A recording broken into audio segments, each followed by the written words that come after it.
क्या मुस्लिम सियासत में एक नई जंग शुरू हो चुकी है?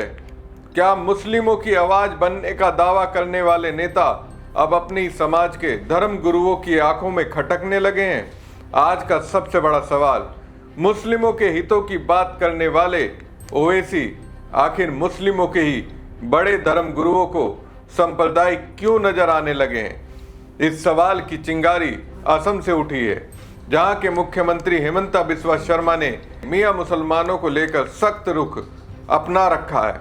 और उसी असम की सियासत में जब ओवैसी ने एंट्री ली, जब उन्होंने एक स्थानीय मुस्लिम नेता के समर्थन में उतरकर अपनी मौजूदगी दर्ज कराई, तो सियासी हलचल तेज हो गई। लेकिन असली ट्विस्ट तब आया जब दारुल उलम देवबंद से जुड़े मुस्लिम धर्म गुरुओं ने ओवैसी के इस कदम पर तीखी प्रतिक्रिया दी, सवाल उठाए और दूरी बनानी शुरू कर दी। आखिर क्यों? क्या ये नेतृत्व की लड़ाई है, या ये विचारधारा का टकराव है, या फिर मुस्लिम सियासत के अंदर ही एक पावर सेंटर की जंग छिड़ चुकी है? नमस्कार दोस्तों, मैं हूं परवीन सानी। दोस्तों, एक तरफ ओवैसी हैं जो हैदराबाद के चार मीनार से निकलकर पूरे देश में मुस्लिम नेतृत्व का चेहरा बनने की कोशिश कर रहे हैं।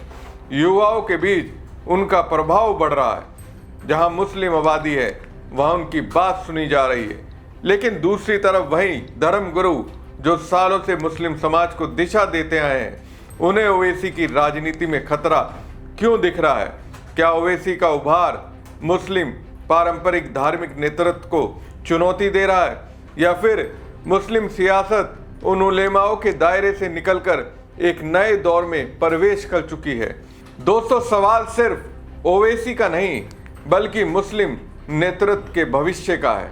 दोस्तों, विपक्ष के लिए ओवैसी की सोच बीजेपी की जैसी है। उनकी पार्टी को बीजेपी की बी टीम कहने से भी विपक्ष गुरेज नहीं करता। विपक्षी पार्टियों की मजबूरी को समझा जा सकता है, क्योंकि सबके वोटर्स मुस्लिम ही है। हालांकि इन पार्टियों को लीड करने वाले नेता हिंदू धर्म से आते हैं। ओवैसी एक ऐसे नेता है जो मुस्लिम धर्म से आते हैं। उनकी राजनीति की प्राथमिकता मुस्लिमों का विकास और उनकी समस्याओं को सिस्टम के सामने रखना है। अब ओवैसी की प्राथमिकता में मुस्लिम है, फिर भी मौलाना को उनसे दिक्कत है। ऐसे में सवाल वही है, ऐसा क्यों? दोस्तों, इस वक्त देश की राजनीति में ओवैसी की राजनीतिक पहचान मुस्लिम धर्म के लोगों के बीच खाटी मुस्लिम नेताओं के तौर पर बन रही है।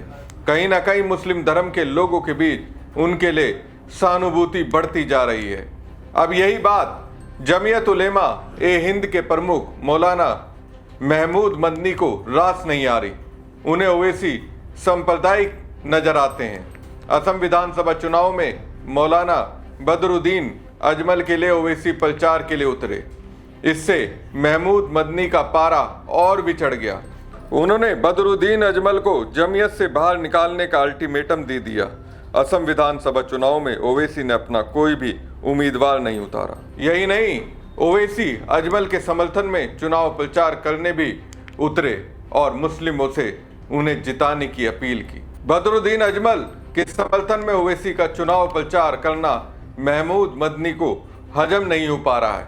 मौलाना महमूद मदनी की तरफ से अजमल को नोटिस भेजकर जवाब मांगा है कि आपने एक सांप्रदायिक पार्टी का समर्थन लिया है जो जमीयत के असूलों के खिलाफ है। नोटिस का जवाब नहीं दिया गया तो अन्यथा उनके खिलाफ कार्रवाई की जाएगी। दोस्तों, मौलाना बदरुद्दीन अजमल साल 2010 से असम जमीयत उलेमा हिंद के अध्यक्ष हैं।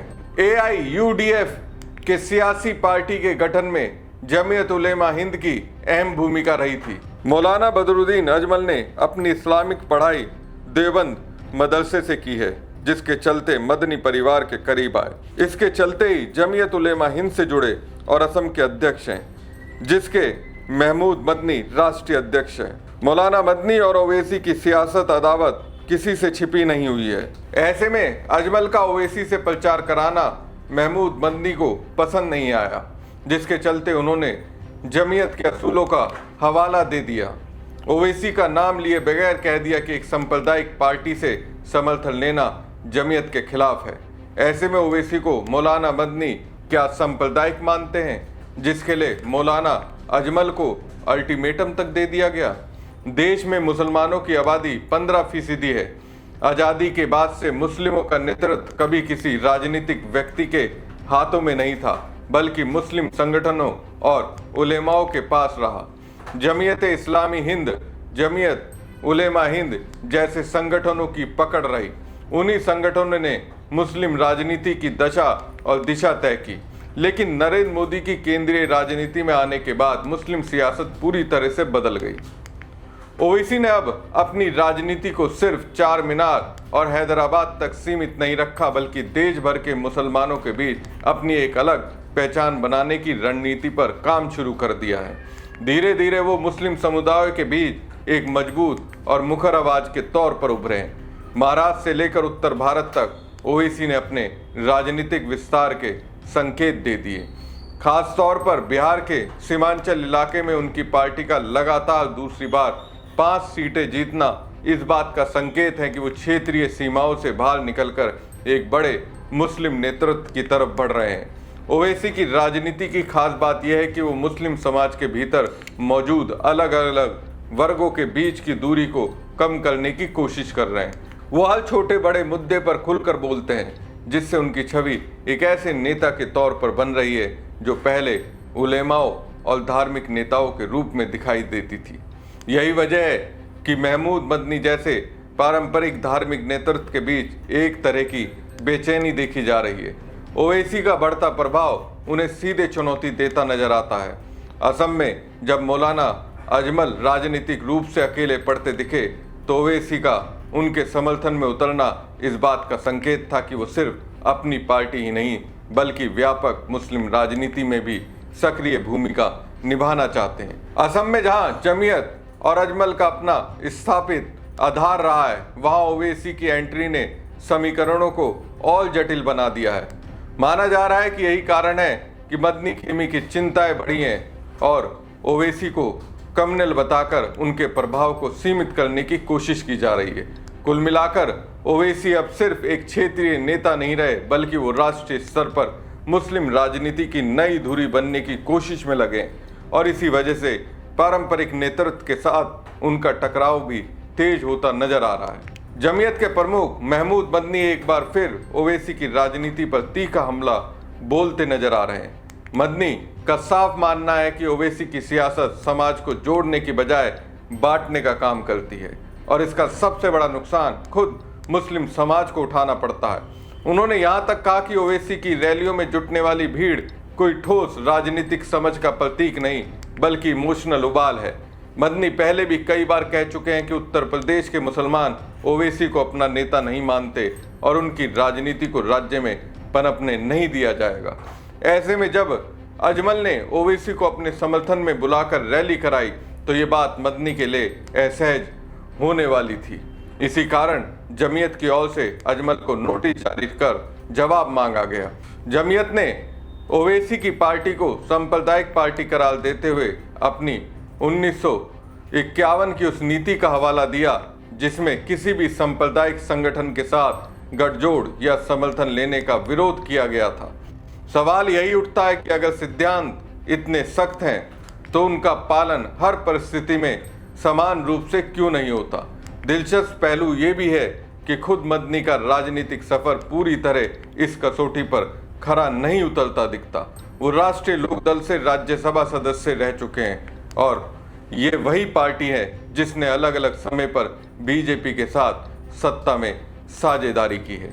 ऐसे में आलोचक ये सवाल उठाते हैं कि क्या उस समय जमीयत के सिद्धांत पीछे छूट गए थे, यानी एक तरफ ओवैसी की राजनीति को बांटने वाला बताकर खारिज किया जा रहा है, वहीं दूसरी तरफ अपने पुराने राजनीतिक रिश्तों पर चुप्पी कई सवाल खड़े करती है।